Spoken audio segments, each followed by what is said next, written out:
on this one. Good morning po sa ating lahat.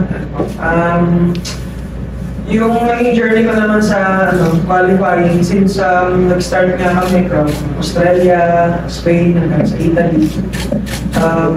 Parang mas damang yung experience ko doon kasi parang yun nga, alam mo yung doubt ko, alam mo yung pressure kasi first time ko makaramdam ng ganito na hindi ka makatulog sa gabi kasi nga may iniisip ka na tao na sa likod mo or matalo ka man or madalo, ganyan, parang alam mo yun, yung maghalong gano'n. Kaya hindi rin ako minsan talagang makafocus din ng maayos. But nagagawa ko naman yung training ko talaga sa tulong ng mga coaches niya. Pero yun, sabi ko, nung natalo na ako, ganyan, parang sabi ko, hindi ko alam kung tutuloy ko pa yung second world qualifying kasi parang nadismaya na ako sa sarili ko eh. Sabi ko, wala, siguro hindi ko na lang talaga sa yung journey ko nga sa qualifying. Pero sa may mga taong yun, yung family ko, yung boses ko.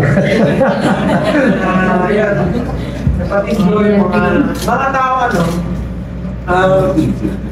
may tiwala sa akin ayan.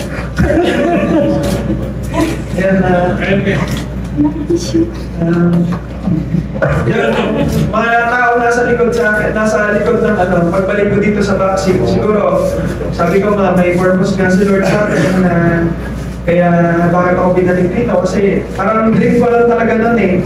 Then, nabalik ako 2022, sabi ko parang wala na, let go na lahat ng pangarap ko nga. Siyempre, sino ba namang athlete na ayaw na makarating sa sa pinaka-top of the parang pinaka-top na laro na, di ba, parang pinaka-asam ng bawat atleta na makapasok sa qualifying or Olympic, mga ganyan. Kaya nung medyo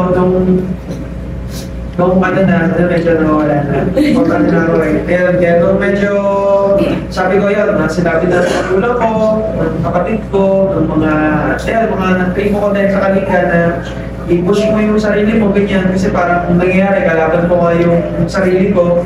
Kasi parang mas lamang yung doubt ko, parang wala akong tiwala, ganyan. Tapos sa tulong din ng mga coaches ko, yung team ABAP, mga family ABAP, talagang yun, sila din yung naging reason bakit pinush ko yung sarili ko na kaya kong malagpasan tong qualifying. Parang sabi ko, makapasok lang ako qualifying. Next step naman yung Paris Olympic. Kaya nung nanalo nga po ako nung sa na-qualify ako, parang nag-throwback lahat ng mga naging nananasan ko na yun, nag-isipit ako, na-stop kami, tapos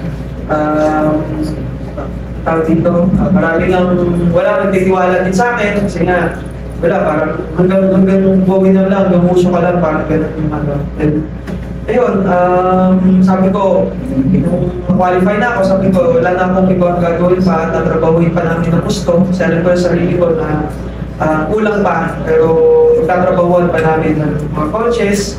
And syempre, sa sarili ko din, kailangan ko i-push yung sarili ko na pupunta kami ng Paris na wala kahit na anong daw, na mga kulang, na tinuro nila, technique na i-share nila sa akin. Para pagpunta ko ng Paris, talagang full na talagang kompleto spectators na po.